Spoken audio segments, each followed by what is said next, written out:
Bonjour à tous.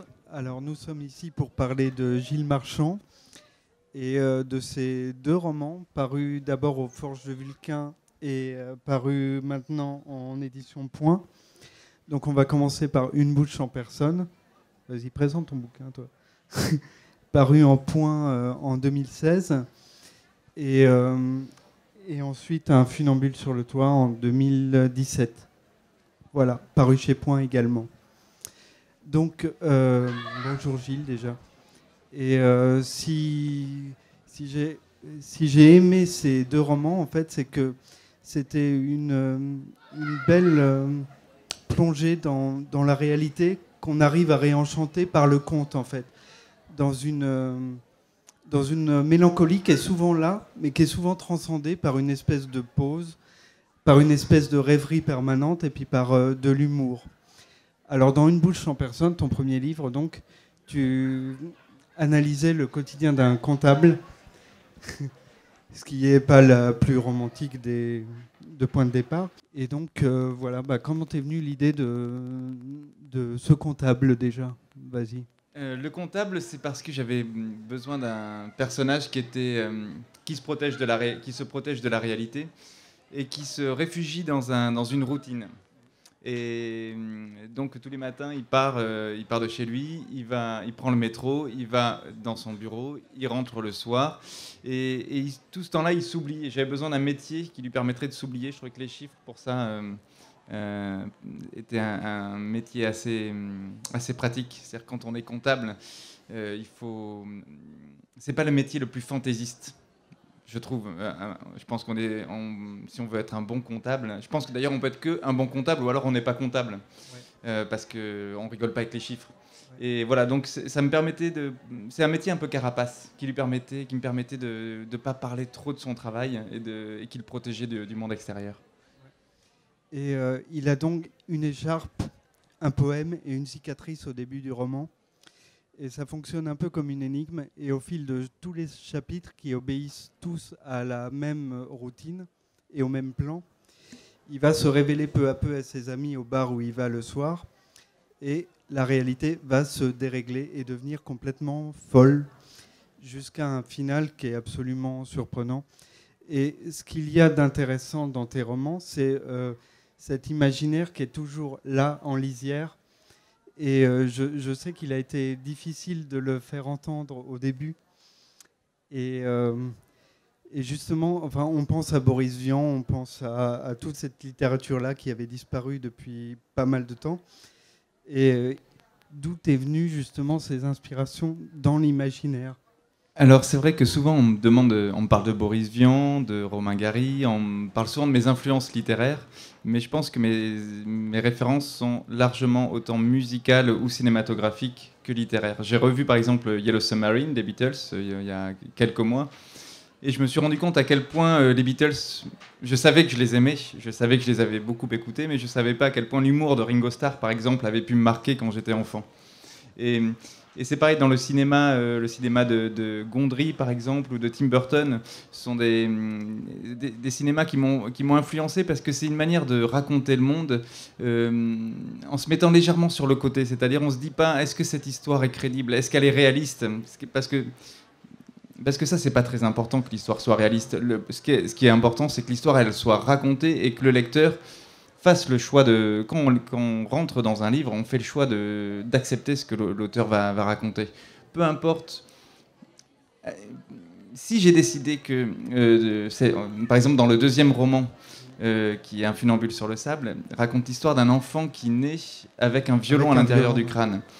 Et peu importe que ce soit crédible, que ce soit réaliste, que ce soit possible, si je le raconte, c'est que c'est vrai. C'est au moins vrai le temps des 250 pages ou 300 pages du livre. C'est vrai le temps d'un livre. Et c'est ça qui est important. Et c'est ça qu'on retient justement, enfin cette suspension du réalisme qu'on a vraiment en tête quand on te lit. Et dans le deuxième particulièrement aussi, la musique est extrêmement présente à travers les Beach Boys, à travers... mais déjà dans le premier aussi, tu parles de l'album blanc des Beatles. Enfin, les Beatles sont une obsession aussi qui revient assez régulièrement. Et ce qu'il y a de beau, c'est cette manière de désenclaver la littérature, enfin de la faire correspondre à des images, à de la poésie, à des choses comme ça, et justement à des grands sourires. Et, euh, et je pense que ce qui te caractérise avant tout, c'est le mélange des genres, justement. Parce qu'on s'aperçoit qu'en profondeur, par exemple dans le second roman, tu vas parler du handicap, tu vas parler de la différence. Et parle-nous de ta manière d'aborder ce sujet, enfin d'avoir inventé justement un handicap pour ne pas... Ah, vas-y. Alors, moi j'avais envie de parler de l'exclusion, de la différence et de l'identité. Et plus que du handicap d'ailleurs, on a eu l'occasion d'en parler, mais c'est de voir comment est-ce qu'on est défini par quelque chose qui nous différencie du reste de la population. Et c'est vrai que tout à l'heure tu parlais de contes. Moi, ce qui m'intéresse, j'avais les éléments pour écrire un conte, l'histoire d'un enfant qui naît avec un violon dans le crâne, qui aurait c'est un très joli début de conte. Il aurait pu avoir une vie extraordinaire, il aurait pu faire le tour des salles de concert, traverser le monde entier avec des fans, avec des maîtresses, enfin peu importe. Mais ce qui m'intéresse, c'est aujourd'hui, si un enfant naît avec un violon dans la tête, qu'est-ce qui se passe? Et ça, c'est les limites du conte. C'est qu'un enfant aujourd'hui né avec un violon dans la tête, ça va inquiéter les médecins. Les médecins vont commencer... Déjà, ils vont pas comprendre et ça va les énerver. Il faut jamais énerver un médecin, on le sait tous, parce qu'ils sont pas programmés pour ne pas savoir. Et donc, ils vont avoir peur et ils vont commencer à analyser pour essayer de comprendre pourquoi ce violon, parce que c'est un vrai violon, pourquoi est-ce qu'il est dans la tête de cet enfant. Ils vont peut-être, donc ils vont lui faire passer des scanners, des IRM, des examens. Ils vont peut-être essayer de faire une ponction pour prélever un morceau de bois pour pouvoir l'analyser. Et puis cet enfant, quand il va grandir, il va être confronté au monde. Il va falloir le scolariser. Mais qui va prendre la responsabilité de responsabiliser un enfant qui a un violon dans la tête? D'autant que le violon joue de la musique que le monde extérieur peut entendre. Donc ça va perturber les autres élèves. Et voilà, toute sa vie, ça sera une succession de baffes qu'il va recevoir et devra se battre sans arrêt pas pour être meilleur que les autres, mais pour essayer d'être normal, entre guillemets. Ouais, d'être accepté, de pas être considéré comme quelqu'un de différent. Sa seule ambition, et c'est une belle et une grosse ambition, c'est de faire partie du monde dans lequel il grandit. Oui, et ce qu'il y a de beau, c'est que ce monde ne perd jamais de sa poésie, puisque le violon lui permet de parler avec les oiseaux. Et on est toujours au bord du comique et de l'étrangeté. Enfin, on est dans quelque chose de très extrêmement poétique et d'extrêmement tenu. C'est pas des moments de gag. C'est vraiment une métaphore permanente finalement de la condition humaine. Et par exemple, d'un seul coup, quand il a une peine de cœur, le monde devient un désert horrible avec des meules de foin qui se mettent à rouler dans les rues. Enfin, ça c'est vrai. Ça c'est. Oui, c'est très quand vrai. on a une peine. Quand on a une peine d'amour, le monde devient horrible. Il y a les loups qui arrivent et on attrapait la peste, par exemple. Oui, ça arrive souvent. On s'en sort, mais... À chaque peine d'amour, il y a une épidémie de peste. Ouais. Parlons d'amour. Parlons de Lisa, par exemple, dans Une bouche en personne, qui est vraiment la motivation du héros pour briser son silence, puisqu'il ne parle jamais de lui jusqu'à ce qu'il perde son écharpe et qu'elle soit entachée de café. Et il veut quand même s'ouvrir à la belle cafetière qu'il voit tous les jours à côté de chez lui. Et à partir de là, quand même, c'est l'amour dans les deux romans qui crée l'extraordinaire.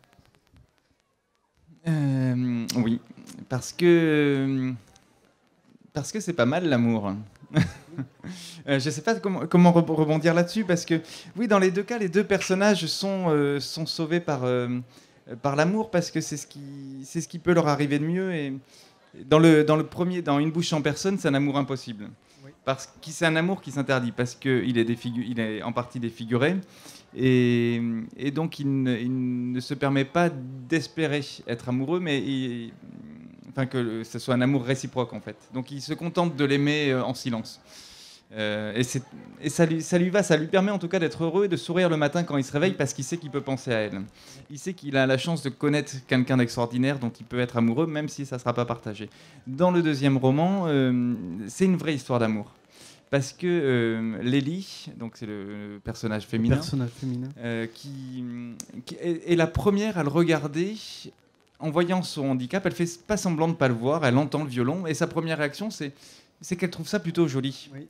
Elle va pouvoir le supporter. Elle le supporte, elle trouve ça joli, elle en fait pas toute une histoire et elle fait pas semblant de pas le voir. Disons que le violon n'est pas un sujet, de la même manière qu'il aurait été acrobate, elle le prend avec ses acrobaties, elle le prend avec son violon tout simplement. Ouais. Et c'est ça qui est magnifique, parce que finalement, c'est ce qui, dans Un funambule sur le sable, dans le second roman, malgré son violon et malgré ses difficultés, on a le récit de sa vie en totalité. C'est-à-dire, une bouche en personne prenait vraiment un moment clé dans la vie du personnage. Ça dure une dizaine de jours à peu près. Une dizaine de jours où il décidait de briser le silence. Et vraiment, dans Un funambule, on voit une sorte de roman d'apprentissage qui court sur toute la vie de ce personnage qui s'appelle Stradi, enfin qui se surnomme Stradi. Et donc, c'est ce qu'il y a de beau, c'est son évolution dans la vie avec ce violon qui l'accompagne en permanence, et avec les trouvailles un peu folles que tu as, comme quand ils se mettent en couple et qu'ils ont un demi-chien parce qu'un chien entier prendrait trop de place. Ils sont pas d'accord. Il y en a un dans les couples, il y a toujours des négociations dans un couple. Et elle voudrait avoir un chien, lui il en veut pas. Et donc, ils coupent la poire en deux, ils coupent le chien en deux. Enfin, c'est-à-dire, ils achètent un demi-chien parce qu'ils trouvent ça plus pratique. Voilà. Mais je suis assez d'accord avec eux. Enfin, moi, j'ai jamais eu de demi-chien, mais c'est vrai que tout à l'heure, tu parlais de fantaisie.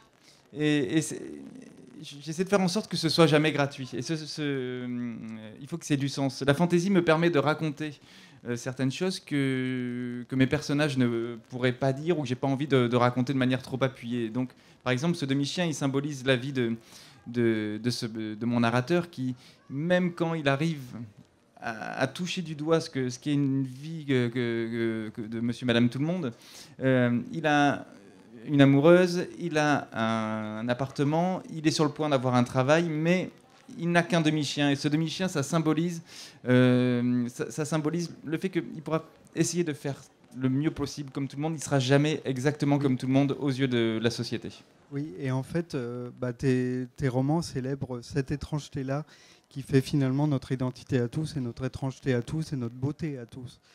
Et quelque part, c'est cette étrangeté-là qui fait le sel de la vie, et on n'a pas envie de tous se ressembler et de tous avoir le même monde un peu gris.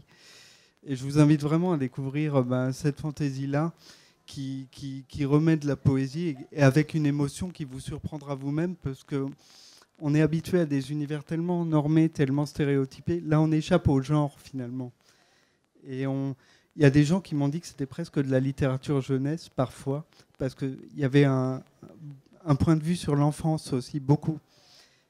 Et on sent que tu y reviens souvent. Oui, alors, pour parler rapidement de l'enfance, moi, c'est évidemment une période qui me fascine parce que l'enfance, c'est la période où on a des rêves sans concession. Et on connaît la frustration parce qu'on ne peut pas réaliser ses rêves, mais quand on est adulte, on continue à rêver. Enfin, j'espère que la plupart d'entre vous continuent à rêver, mais on fait des concessions. On a envie d'être amoureux et on sait qu'on va avoir une histoire d'amour.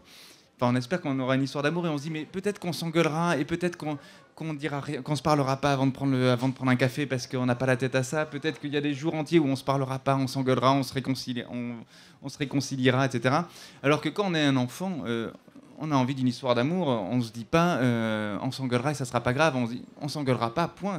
On va courir dans les champs en se tenant la main et en allant se baigner tout nu sous une avec un petit maillot parce qu'on est pudique quand on est enfant, mais disons un slip de bain. Et on se baignera et on s'embrassera et ça sera beau et ça sera chouette, voilà. Et c'est ça que j'aime bien dans l'enfance, c'est que au fur et à mesure, on fait de plus en plus de concessions. Il n'y a pas de compromis. On fait pas de compromis. Quand on est un enfant, on fait pas de compromis. Alors on peut pas tout faire, mais en tout cas, nos rêves, ils sont entiers encore. Et c'est cette part d'enfance qui est vraiment présente dans tes livres tout du long, même quand ça devient grave, même quand ça devient émouvant, et c'est très émouvant, particulièrement Une bouche en personne à la fin, et Un funambule d'une manière totalement inattendue également. Et ça pose des vraies questions sérieuse à travers l'humour. Et donc c'est vraiment une manière de... C'est un gros cliché de parler de politesse du désespoir quand même, mais c'est vraiment ce qui me vient là. Et c'est cet univers de fables et de poésie, et un peu à la Jean-Pierre Jeunet en fait, parfois. Et c'est ce que j'aime, enfin, c'est ce qui m'a vraiment touché.